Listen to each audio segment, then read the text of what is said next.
আমার বন্ধু মহা জাদু জানে গান দিয়ে তারেক রহমানের সফরের ভিডিও প্রকাশ করলেন মালয়েশিয়ার প্রধানমন্ত্রী।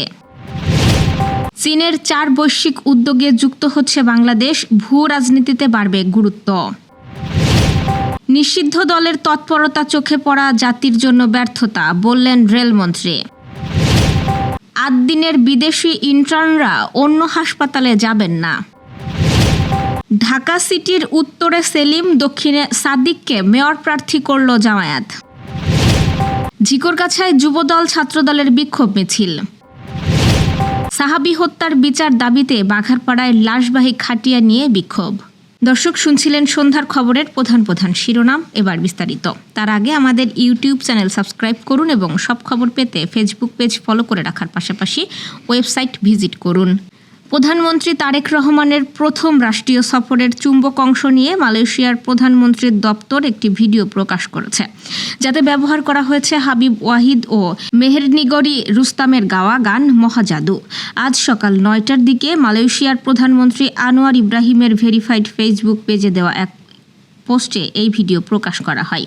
পোস্টে আনোয়ার ইব্রাহিম উল্লেখ করেছেন, 2 দেশের আলোচনায় বাণিজ্য ও বিনিয়োগ, শক্তি, কৃত্রিম বুদ্ধিমত্তা, ডিজিটাল অর্থনীতি, শিক্ষা, মানব পুঁজিবাদ, কৃষি, হালাল শিল্প এবং কর্মশক্তি ব্যবস্থাপনা সহ বিভিন্ন ক্ষেত্রে সহযোগিতা জোরদার করার প্রচেষ্টার উপর নিবন্ধ করা হয়েছে। প্রধানমন্ত্রী তারেক রহমানের সঙ্গে মালয়েশিয়ার প্রধানমন্ত্রী আনোয়ার ইব্রাহিমের 2 মিনিট 40 সেকেন্ডের ভিডিওতে 2 দেশের সরকার প্রধানের বৈঠক, মধ্যাহ্নভোজ, সাংস্কৃতিক আয়োজন সহ নানা কর্মসূচি তুলে ধরা হয়েছে। পুরো ভিডিওতে আমার বন্ধু মহা জাদু জানে গানটি ব্যবহার করা হয়েছে। মাঝে একটি বৈঠকের গুরুত্বপূর্ণ মুহূর্ত তুলে ধরা হয়েছে। চীনের বৈশ্বিক 4 উদ্যোগে সাড়া দিচ্ছে ঢাকা। প্রধানমন্ত্রীর বেইজিং সফরেই এতে যুক্ত হওয়ার ঘোষণা আসতে পারে। বিশ্লেষকদের মতে এতে ভূ রাজনীতিতে বাংলাদেশের গুরুত্ব আরও বাড়বে। শি জিনপিংয়ের উদ্যোগে যুক্ত হলে পশ্চিমাদের উদ্বিগ্ন হওয়ার কারণ দেখছে না তারা। উন্নয়ন, নিরাপত্তা, সভ্যতা ও সুশাসন নিয়ে বৈশ্বিক 4 উদ্যোগের ঘোষণা দেয় চীন। দেশটির প্রেসিডেন্ট শি জিনপিংয়ের দাবি, টেকসই উন্নয়ন অর্জনই এর লক্ষ্য। তবে বিশ্লেষকরা বলছেন, এর উদ্দেশ্য ভারত ও প্রশান্ত মহাসাগরকে কেন্দ্র করে যুক্তরাষ্ট্রের ইন্দো প্যাসিফিক কৌশলকে ঠেকানো। 2 পরাশক্তির 2 প্ল্যাটফর্মে যুক্ত হতে বাংলাদেশকে প্রস্তাব দেওয়া হয় 5 বছর আগে। ভূরাজনীতিতে ভারসাম্য ধরে রাখতে এতদিন কোনো জোটে যায়নি ঢাকা। পররাষ্ট্র মন্ত্রণালয় বলছে, জাতীয় স্বার্থে যে কোনো উদ্যোগে সামিল হতে চায় নতুন সরকার। প্রধানমন্ত্রীর এবারের সফরেই চীনের বৈশ্বিক উন্নয়ন উদ্যোগে যুক্ত হবার ঘোষণা আসতে পারে। নৌ পরিবহন ও রেলপথ মন্ত্রী শেখ রবিউল আলম বলেছেন, একটি নিষিদ্ধ দলের তৎপরতা চোখে পড়া জাতির জন্য ব্যর্থতা। নিষিদ্ধ দল নিয়ে আমি মন্তব্য করতে চাই না। তিনি বলেন, দলটি একসময় রাজনৈতিক দল ছিল। জনগণের প্রতিপক্ষ হয়ে ফাংশন করতে গিয়ে আজকে পরিত্যক্ত, জনগণ কর্তৃক বর্জিত, সর্বশেষ নিষিদ্ধ। নিষিদ্ধ মানে নিষিদ্ধই। আজ সকালে মুন্সিগঞ্জের সিরাজদি খানের চর গলগলিয়া এলাকায় ধলেশ্বরী নদীর উপর নির্মিত রেল সেতুর ঢাকা প্রান্তের ভায়াডাক্টের নিচে বাংলাদেশ রেলওয়ের বৃক্ষরোপণ কর্মসূচির উদ্বোধন শেষে সাংবাদিকদের এই কথা বলেন তিনি। রাজধানীর মগবাজারের 8 দিন হাসপাতালের লাইসেন্স সংক্রান্ত জটিলতায় অনিশ্চয়তার মুখে পড়েছেন কয়েকশো দেশি ও বিদেশি ইন্টার্ন চিকিৎসক। স্বাস্থ্য মন্ত্রণালয় থেকে তাদের অন্য হাসপাতালে স্থানান্তরের কথা বলা হলেও আপত্তি জানিয়েছে বিদেশি শিক্ষার্থীরা। তাদের দাবি, অন্য হাসপাতালে গেলে বিদেশি শিক্ষার্থীদের ডিগ্রি অবৈধ হয়ে যাওয়ার ঝুঁকি রয়েছে।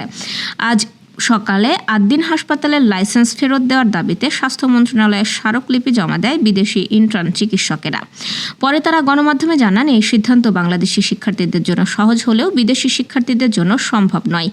ভারতের ন্যাশনাল মেডিকেল কাউন্সিলের নিয়ম অনুযায়ী শিক্ষার্থীরা যে প্রতিষ্ঠান থেকে ডিগ্রি অর্জন করেছেন, ইন্টার্নশিপও সেই হাসপাতালে সম্পন্ন করতে হয়। শিক্ষার্থীরা জানিয়েছেন, গত 10-12 দিন ধরে তাদের ইন্টার্নশিপ কার্যক্রম বন্ধ রয়েছে। এ সময় হাসপাতালের লাইসেন্স ফিরিয়ে দেওয়ারও দাবি জানান তারা। প্রাথমিকভাবে দেশের 13টি সিটি কর্পোরেশনের মধ্যে 8টিতে মেয়র প্রার্থী চূড়ান্ত করেছে বাংলাদেশ জামায়াত ইসলামী। জামায়াতের কেন্দ্রীয় নির্বাহী পরিষদের বৈঠক থেকে এই সিদ্ধান্ত এসেছে। তবে এই প্রার্থীদের নাম দলের সর্বোচ্চ নীতি নির্ধারণী ফোরাম মজলিসে শুরায় চূড়ান্ত করা হবে বলে সংশ্লিষ্ট সূত্রগুলো জানাচ্ছে। বৈঠকে ঢাকা উত্তর সিটি কর্পোরেশনে জামায়াতের মেয়র প্রার্থী করা হচ্ছে দলের মহানগর উত্তর শাখার আমির সেলিম উদ্দিনকে এবং ঢাকা দক্ষিণে ঢাকা বিশ্ববিদ্যালয় কেন্দ্রীয় ছাত্র সংসদের ভিপি আবু সাদিককে প্রাথমিকভাবে চূড়ান্ত করা হয়েছে। প্রাথমিকভাবে চূড়ান্ত হওয়া অন্য প্রার্থীরা হলেন চট্টগ্রাম সিটি কর্পোরেশনের নগর জামায়াতের সাংগঠনিক সম্পাদক ও সাবেক কাউন্সিলর মোহাম্মদ শামসুজ্জামান হেলালি, গাজীপুরে তোকাত গাজী উসমান পাশা বিশ্ববিদ্যালয়ের সাবেক সহকারী অধ্যাপক হাবিজুর রহমান, বরিশাল দলের কেন্দ্রীয় সহকারী সেক্রেটারি জেনারেল মুয়াজ্জম হোসাইন হেলাল, রংপুর মহানগর শাখার আমির ATM আজম খান, খুলনায় কেন্দ্রীয় কর্মপরিষদ সদস্য ও খুলনা মহানগরের আমির মোহাম্মদ মাহফুজুর রহমান এবং নারায়ণগঞ্জের মহানগর শাখার আমির, রাজশাহী, সিলেট, ময়মনসিংহ, কুমিল্লা ও নবগঠিত বগুড়া সিটি কর্পোরেশনের মেয়র প্রার্থী এখনও চূড়ান্ত করা হয়নি।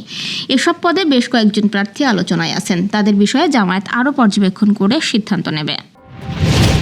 কার্যক্রম নিষিদ্ধ ঘোষিত আওয়ামী লীগের দেশবিরোধী ষড়যন্ত্র, অপতৎপরতা ও সন্ত্রাসী কর্মকাণ্ডের প্রতিবাদে যশোরের ঝিকরগাছা উপজেলা যুবদল ছাত্রদলের যৌথ উদ্যোগে বিক্ষোভ মিছিল ও সমাবেশ অনুষ্ঠিত হয়েছে। আজ সকালে ঝিকরগাছা পৌর শহরের যশোর বেনাপোল মহাসড়কে এই বিক্ষোভ মিছিল অনুষ্ঠিত হয়। বিক্ষোভ মিছিল প্রদক্ষিণ শেষে দলীয় কার্যালয়ের সামনে এক প্রতিবাদ সমাবেশ অনুষ্ঠিত হয়। সভায় দেশবিরোধী যে কোনো ধরনের অপপ্রচার, মিথ্যাচার ও অগণতান্ত্রিক সন্ত্রাসী কর্মকাণ্ডের ব্যাপারে কঠোর হুঁশিয়ারি উচ্চারণ করা হয়।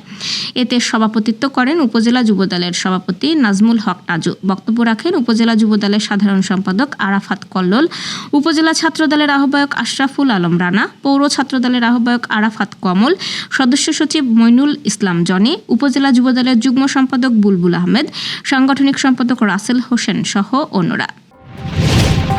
যশোরের বাঘারপাড়ায় ধান কুড়াই বিক্রয়কে কেন্দ্র করে ছুরিকাঘাতে আহত যুবক সাহাবী 1 মাস চিকিৎসাধীন থাকার পর মারা গেছে। আজ জানাজা শেষে তাকে পারিবারিক কবরস্থানে দাফন করা হয়। গত 25 মে রায়পুর বাজারে ধান বিক্রিকে কেন্দ্র করে ওজন নিয়ে বিরোধের জেরে হামলায় সাহাবী ও তার বাবা হানিফা আহত হন। পরে সাহাবীকে ঢাকা মেডিকেল কলেজ হাসপাতালে ভর্তি করা হলে সোমবার সেখানে তার মৃত্যু হয়। সাহাবীর মৃত্যুর খবর ছড়িয়ে পড়লে এলাকায় উত্তেজনা দেখা দেয়। জানাজা শেষে এলাকাবাসী লাশবাহী খাটিয়া নিয়ে মিছিল করে এবং হত্যাকাণ্ডে জড়িতদের দ্রুত গ্রেপ্তার ও দৃষ্টান্তমূলক শাস্তির দাবি জানান। সোমবার রাতেও রায়পুর বাজারে বিক্ষোভ কর্মসূচি পালন করেন স্থানীয়রা।